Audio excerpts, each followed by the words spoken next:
राज्य उत्तराखंड के जनपद पिथौरागढ़ नगर में पीलिया और टाइफाइड के बढ़ते मामलों को देखते हुए पानी की जांच तेज कर दी गई है।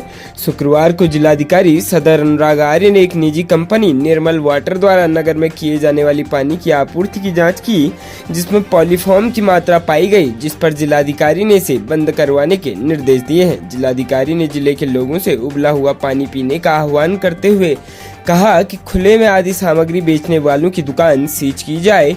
जिलाधिकारी ने जल संस्थान को निर्देश दिए कि जिले के सभी स्कूल, विद्यालय, हॉस्टल आदि के टैंकों की सफाई की व्यवस्था सुनिश्चित कराई जाए। निजी वाटर टैंक के नमूने जांच के लिए जाएं।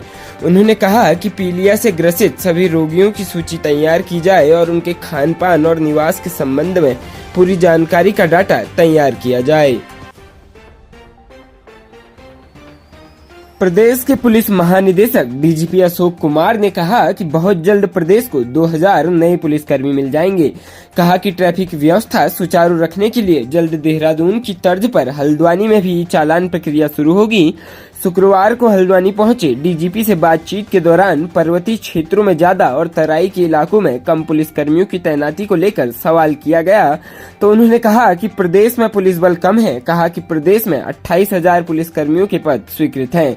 इनमें से वर्तमान में केवल 24,000 पुलिसकर्मी ही तैनात हैं। 4,000 पद अभी खाली चल रहे हैं। कहा कि इसकी पूर्ति के लिए बहुत जल्द 2,000 पुलिसकर्मियों की भर्ती की जाएगी। इनमें अफसरों से लेकर सिपाहियों तक के पद भरे जाएंगे। वहीं ट्रैफिक व्यवस्था को लेकर डीजीपी ने कहा कि ट्रैफिक व्यवस्था को कम पुलिस बल के साथ सुचारू रखने के लिए बहुत जल्दी चालान की व्यवस्था हल्द्वानी में शुरू की जाएगी। इससे ट्रैफिक नियमों का उल्लंघन करने वालों को सबक तो मिलेगा ही, साथ ही नियम तोड़ने पर जब लोगों के पास ऑनलाइन चालान पहुंचेगा तो वे अगली बार से नियमों का पालन जरूर करेंगे।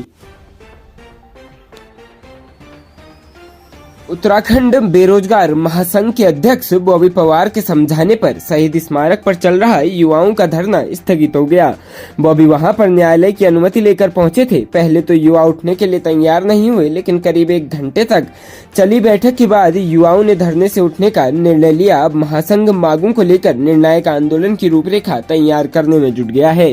भर्ती घोटालों की सीबीआई जांच की मांग को लेकर 9 फरवरी को हुए आंदोलन में पत्थरबाजी के बाद पुलिस ने बॉबी पवार समेत 13 युवाओं को गिरफ्तार किया था। अगले दिन अपने नेता की रिहाई और अन्य मांगों को लेकर कुछ युवा शहीद स्मारक पहुंच गए और धरना शुरू कर दिया था। बारी बारी से उन्हें कई दौर में अधिकारियों और अन्य लोगों ने समझाने का प्रयास किया, लेकिन वे उठने को तैयार नहीं हुए। आखिरकार बुधवार को बॉबी पवार और उनके साथियों को न्यायालय ने सशर्त जमानत दे दी। शर्त थी कि ये लोग बिना अनुमति के किसी आंदोलन में भाग नहीं लेंगे। बॉबी पवार शुक्रवार को जमानत की प्रक्रिया को पूरा करने के लिए न्यायालय पहुंचे थे। पवार ने शहीद स्मारक पर जाने की बात कही तो पुलिस सतर्क हो गई। शर्त के अनुसार वह बिना अनुमति के धरने पर नहीं जा सकते थे। ऐसे में बॉबी पवार ने न्यायालय से पूछा तो उन्हें मौखिक अनुमति मिल गई। शर्त यह थी कि वह युवाओं को समझाएंगे और उन्हें धरने से उठाएंगे।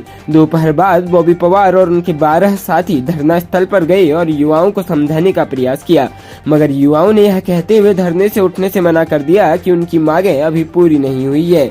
इसके बाद बॉबी ने युवाओं के साथ शहीद स्मारक पर ही बैठक की। करीब 1 घंटे बाद उन्हें उठने और आंदोलन जारी रखने पर मनाया गया। महासंघ के अनुसार अब निर्णायक आंदोलन होगा। इसके लिए प्रशासन से अनुमति मांगी जाएगी।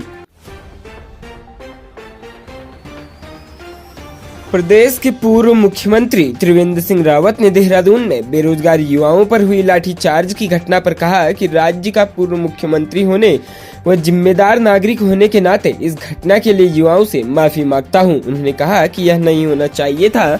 अगर युवाओं से थोड़ी गलती हुई भी है तो उसे अनदेखा किया जा सकता था।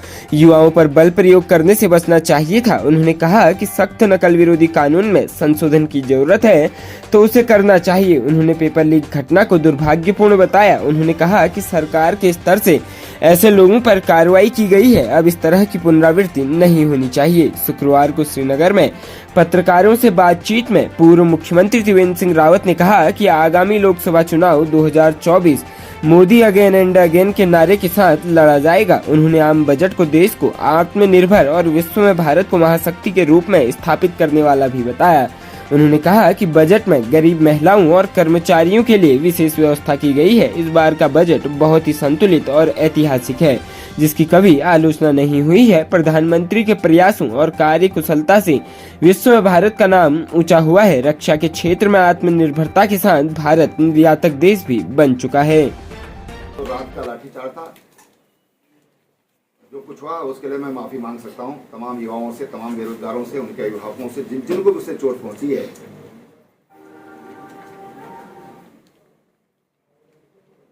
मैं राज्य का पूर्व मुख्यमंत्री होने के नाते और एक जिम्मेदार नागरिक होने के नाते यही मैं कह सकता हूं, वो नहीं होना चाहिए था, वो अत्यंत दुर्भाग्यपूर्ण था। राज्य उत्तराखंड में हरिद्वार जनपद के भगवानपुर में एक हैरान करने वाला मामला सामने आया है। दुल्हन को विदा करने के लिए बारातियों की बैंड वाले की मर्जी के विरुद्ध जमकर नाचने की ख्वाहिश भारी पड़ गई। देखते देखते बैंड की जगह बारात में पत्थर बनने लगे और गांव को पुलिस की छावनी में तब्दील करना पड़ गया। प्राप्त जानकारी के अनुसार अकबरपुर कालसू गाँव में गुरुवार को एक बारात क्षेत्र के ही डाडापट्टी गाँव से आई हुई थी। सुबह बारात आने के बाद शाम को उनकी विदाई से पहले बारद्वारी की रस्म निभाई जा रही थी। इस रस्म के लिए बाराती बैंड बाजे के साथ गांव में निकले। बैंड की धुनों पर बाराती नाच रहे थे। आरोप है कि इस दौरान बैंड वाला आगे तेज चल रहा था, लेकिन बाराती धीरे चलकर जमकर नाचना चाहते थे। बारातियों ने बैंड वाले को धीरे चलने को कहा। बैंड वाला इसी गांव का निवासी निकला। बारातियों की उससे बात चल ही रही थी कि वहां मौजूद गांव के दूसरे समुदाय के कुछ लोगों को लगा कि बाराती बैंड वाले से अभद्रता कर रहे हैं। उन्होंने बारातियों से गाली गलौज करते हुए पथराव कर दिया, जिससे बारातियों में अफरा तफरी मच गई। साथ ही मामला दो अलग अलग समुदायों से जुड़ा होने से तनाव की स्थिति बन गई। मामला बढ़ता देख ग्रामीणों ने मामले की जानकारी पुलिस को दी। पुलिस के पहुंचने से पहले ही पथराव करने के आरोपी युवक मौके से फरार हो गए। पुलिस के पहुंचने के बाद सारी कार्यक्रम को आगे बढ़ाया गया। पुलिस पहरे में विदाई हुई। इंस्पेक्टर राजीव रौथाण ने बताया कि कुछ असामाजिक तत्वों ने विवाद किया। ऐसे लोगों को चिन्हित किया जा रहा है। तहरीर मिलने पर आगे कार्रवाई की जाएगी।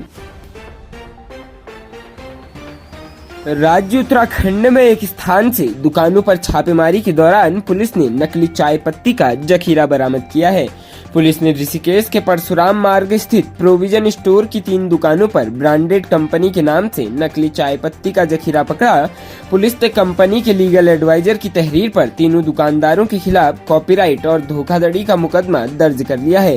पुलिस मामले की जांच में जुटी है। जानकारी के मुताबिक गुरुवार को टाटा टी कंपनी के लीगल एडवाइजर सुमित कुमार चंडीगढ़ से ऋषिकेश पहुंचे थे। यहां पहुंचकर कोतवाली में उन्होंने शहर की कुछ दुकानों पर ब्रांडेड कंपनी के नाम पर नकली चाय पत्ती बेचे जाने की जानकारी दी। उन्होंने छापेमारी करने के लिए पुलिस से मदद मांगी। शिकायत के आधार पर कोतवाली के सब इंस्पेक्टर सुनील कुमार और हेमलता पुलिस फोर्स के साथ लीगल एडवाइजर की टीम के साथ परशुराम मार्ग स्थित पुराना प्रोविजन स्टोर पर छापेमारी की, जिसके गोदाम से 250 ग्राम के 20, 100 ग्राम के 29 पैकेट और 4.5 किलो खुली नकली चाय बरामद हुई। उसके बाद टीम ने मनोज प्रोविजन स्टोर पर छापेमारी की। यहां गोदाम में 100 ग्राम के 174, 250 ग्राम के 13 और 500 ग्राम के 2 पैकेट नकली चाय पत्ती के बरामद हुए। नीलकंठ प्रोविजन स्टोर पर छापेमारी के दौरान दुकान से 250 ग्राम के 20, 15 ग्राम के 86 पैकेट नकली चाय पत्ती के बरामद हुए। पुलिस ने तीनों दुकान से नकली चाय पत्ती को सील कर दिया और कोतवाली ले आई। कोतवाली खुशीराम पांडे ने बताया कि लीगल एडवाइजर सुमित कुमार की तहरीर पर पुलिस ने खुरासा प्रोविजन स्टोर के संचालक ज्ञानचंद्र आहूजा, मनोज प्रोविजन स्टोर के संचालक मनोज गोयल व नीलकंठ प्रोविजन स्टोर के संचालक विनोद राणा के खिलाफ कॉपीराइट और धोखाधड़ी के मामले में मुकदमा दर्ज कर लिया है।